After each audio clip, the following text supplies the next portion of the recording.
Bapak Ibu Saudara sekalian, Jemaat Alfa Omega yang dikasihi Tuhan, Shalom Alaikum. Hari ini kita bersama-sama kembali memperingati satu hari yang amat sangat penting, yaitu yang dikenal dengan Jumat Agung. Lebih 2000 tahun yang lalu ada peristiwa yang sangat penting dan bahkan peristiwa yang besar yang menentukan nasib hidup manusia, dan itu terjadi pada hari Jumat, yaitu peristiwa penyaliban Yesus Kristus sebagai juru selamat. Kematian Yesus Kristus ini satu peristiwa yang teramat sangat penting dan menentukan nasib hidup manusia di dunia ini, yaitu orang-orang berdosa. Peristiwa kematian Yesus Kristus menjadi juru selamat ini sebelumnya memang sudah dinubuatkan oleh para nabi. Lalu penggenapannya benar-benar terjadi waktu pribadi Yesus datang ke dunia ini. Nabi terakhir yang menubuatkan bahwa Yesus akan mengalami penyaliban itu adalah Nabi Yohanes Pembaptis. Satu kali ketika Yohanes Pembaptis bertemu dengan pribadi Yesus, di dalam Yohanes pasal 1 ayat 29, di sana dikatakan, pada keesokan harinya Yohanes melihat Yesus datang kepadanya, dan ia berkata, lihatlah anak domba Allah yang menghapus dosa dunia. Lihatlah anak domba Allah yang menghapus dosa dunia. Dan yang dimaksudkan tidak lain adalah pribadi Yesus. Nabi Yohanes Pembaptis menyebut sebagai anak domba Allah yang menghapus dosa dunia. Bagaimana caranya Yesus menjadi anak domba Allah yang menghapus dosa dunia? Di era Perjanjian Lama, pengampunan dosa hanya bisa terjadi ketika orang Israel mempersembahkan binatang domba untuk dikorbankan di atas mezbah. Dan karena itu domba itu harus disembelih, darahnya dicurahkan, lalu dagingnya dibakar di atas mezbah itu. Artinya domba itu harus mati. Ketika Nabi Yohanes Pembaptis berseru, lihatlah anak domba Allah yang menghapus dosa seluruh dunia, itu artinya merupakan nubuatan di mana Yesus akan mengalami kematian. Jauh sebelum itu Nabi Yesaya juga sudah menubuatkan tentang peristiwa kematian Yesus ini, saudara-saudara. Kematian Sang Juru Selamat.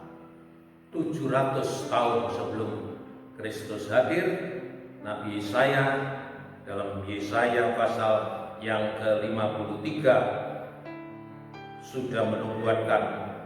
Saya petik satu ayat di sana, ayat 5, dikatakan, tetapi dia tertikam oleh karena pemberontakan kita, dia diremukkan oleh karena kejahatan kita, ganjaran yang mendatangkan keselamatan bagi kita ditimpahkan kepadanya, dan oleh bilur-bilurnya kita menjadi sembuh.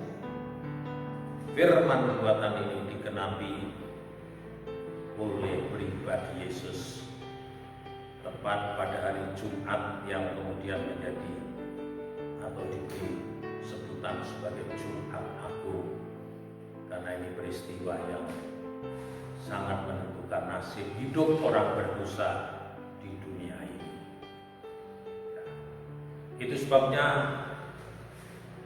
Rasul Petrus di dalam surat 1 Petrus pasal yang ketiga ayat 17 dikatakan, 1 Petrus pasal yang ketiga ayat 18 maksud saya, di sana dikatakan, sebab juga Kristus telah mati sekali untuk segala dosa kita, Ia yang benar untuk orang-orang yang tidak benar, supaya Ia membawa kita kepada Allah. Ia yang telah dibunuh dalam keadaannya sebagai manusia, tetapi yang telah dibangkitkan menurut roh. Jadi adalah pribadi Yesus yang mati, dibunuh dalam keadaannya sebagai manusia, karena memang untuk mengampuni, menebus dosa manusia harus ada yang menggantikan menjadi korban. Tapi tentunya bukan manusia, sama seperti kita orang berdosa ini. Karena orang berdosa tidak bisa menyelamatkan orang berdosa, tetapi orang yang tidak berdosa, orang yang sempurna, maka korbannya akan menjadi korban pendamaian, korban penghapus dosa yang sempurna. Dan sosok itu tidak lain adalah sosok pribadi Tuhan Yesus Kristus. Pada hari Jumat itu, beliau betul-betul menjalani satu proses penderitaan yang sangat hebat. Yesus ditangkap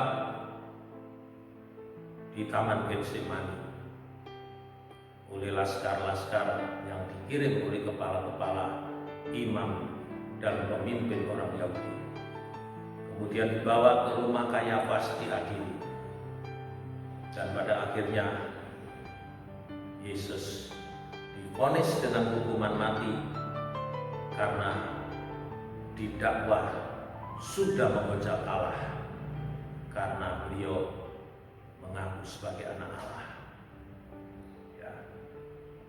Kemudian paginya, itulah hari Jumat, Yesus dibawa kepada Pontius Pilatus selaku gubernur Romawi agar diadili dengan pengadilan pemerintah Romawi dan dengan tuduhan bahwa dia harus dihukum mati karena menghujat Allah. Pontius Pilatus sendiri tidak menemukan kesalahan kalau itu menurut hukum kenegaraan pemerintah Romawi. Tetapi orang-orang Yahudi tetap berteriak, berseru-seru, salibkan dia, salibkan dia. Dan pada akhirnya Pontius Pilatus menyerahkan Yesus untuk disalibkan. Beliau harus menjalani sederetan siksaan, cambuk, pukulan, hinaan, dan lain sebagainya, dan memikul salibnya di jalan yang kita kenal sekarang sebagai Via Dolorosa. Lalu pada akhirnya Yesus sampai ke bukit namanya Bukit Golgota, dan disitulah beliau disalibkan, saudara-saudara. Firman nubuatan tergenap. Itu sebabnya di atas salib Golgota beliau dengan sabar menanggung semuanya itu, dengan penuh penyerahan. Beliau melakukan atau mengalami semuanya itu karena memang tujuannya tidak lain adalah untuk menggantikan orang-orang berdosa ini di hadapan Bapa di sorga, menanggung murka Allah atas dosa-dosa manusia, supaya orang berdosa, kalau dia datang dan percaya bertobat kepada Kristus, orang-orang berdosa itu akan diselamatkan. Itu sebabnya di dalam 1 Timotius pasal yang pertama ayat yang ke-15, Rasul Paulus mendapatkan wahyu untuk menuliskan firman Tuhan. Perkataan ini benar dan patut diterima sepenuhnya. Kristus Yesus datang ke dunia untuk menyelamatkan orang berdosa, dan di antara mereka akulah yang paling berdosa. Kristus datang ke dunia untuk menyelamatkan orang berdosa, dan Rasul Paulus sendiri mengaku bahwa dialah yang paling berdosa. Jarang ada orang mengaku sebagai yang paling berdosa.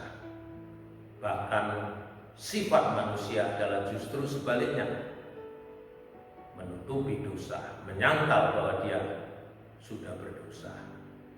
Tapi kalau kita tidak tulus di hadapan Tuhan, maka karya penebusan Kristus tidak akan bisa menjangkau kehidupan kita. Kita belajar dari Rasul Paulus dengan tidak malu-malu mengatakan di antara orang berdosa itu, akulah yang paling berdosa. Apa hal yang sangat penting yang bisa kita petik dari peringatan Jumat Agung ini? Tidak lain adalah betapa pengorbanan Kristus ini mendatangkan keselamatan buat kita manusia yang berdosa di dalam dunia ini, yang keselamatan itu tidak bisa dibeli dengan harga apapun juga, karena keselamatan itu semata-mata adalah anugerah melalui karya penebusan Kristus. Tapi satu perkara, kalau kita rindu diselamatkan, kita harus datang dengan segala ketulusan, kejujuran, seperti Rasul Paulus. Di antara orang-orang berdosa itu, akulah yang paling berdosa, karena Allah itu setia dan adil. Dalam 1 Yohanes pasal 1 ayat 9 di sana dikatakan, jika kita mengaku dosa kita, maka Ia adalah setia dan adil, sehingga Ia akan mengampuni segala dosa kita dan menyucikan kita dari segala kejahatan. Itu sebabnya mari kita tidak akan lewatkan peringatan Jumat Agung ini hanya sebagai tradisi keagamaan, hanya sebagai ritual keagamaan, tapi kita rindu mengambil makna yang terkandung di dalamnya. Kita merindu mengambil manfaat dari peristiwa besar kematian Kristus di atas salib Golgota, yang justru tujuannya adalah untuk menyelamatkan orang berdosa. Itu sebabnya di hari yang sangat berharga ini, di rumah-rumah masing-masing, baik secara pribadi maupun keluarga, kita beribadah, kita datang menghampiri takhta kasih karunia Allah, membawa diri kita apa adanya. Kalau ada hal-hal di hari-hari yang sudah lewat, kita melakukan hal-hal yang tidak berkenan di hadiratnya, marilah momentum ini kita gunakan untuk datang dengan segala kerendahan hati. Katakan seperti Rasul Paulus, akulah orang berdosa Tuhan. aku membutuhkan anugerah keselamatan daripada-Mu. Mari kita berdoa. Mari Bapak Ibu kita berdoa. Bapa kami yang di surga, saat ini dalam memperingati Jumat Agung, kami bersyukur karena inilah merupakan saat di mana Kristus telah wafat bagi kami, melaksanakan satu karya penebusan yang luar biasa penting bagi nasib hidup kami selaku manusia berdosa. Kami datang kepadamu dengan segala kerendahan hati. Ada banyak hal yang tidak berkenan di hari-hari yang sudah kami lalui, bahkan kekurangan, kelemahan, bahkan kesalahan sekalipun. Itu sebabnya dengan segala kerendahan hati kami datang mengakui semuanya itu, ya Tuhan. Ampunilah segala dosa dan kesalahan kami. Biarlah darah Kristus menyucikan kami dari segala dosa dan segala kejahatan itu. Dan kami rindu hidup ini menjadi manusia-manusia baru di dalam Kristus. Terima kasih Tuhan. Di dalam nama Tuhan Yesus kami mohon doa ini.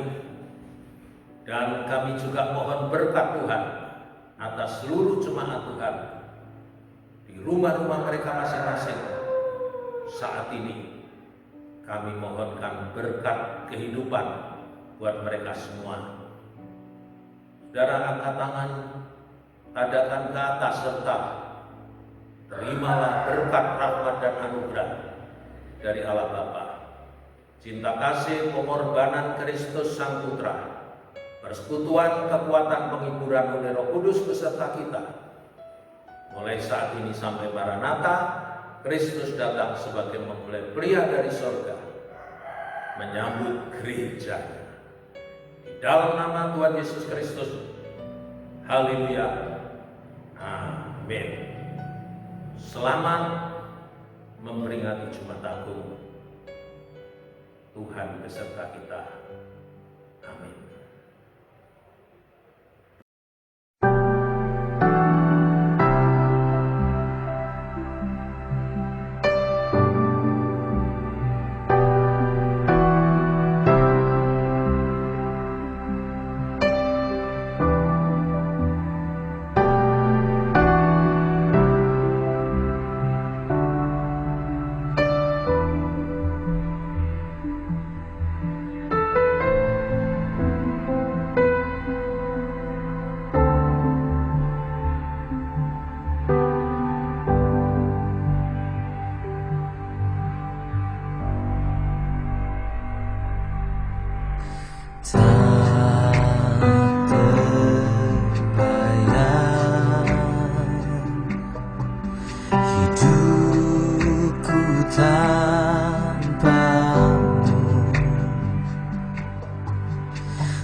Dan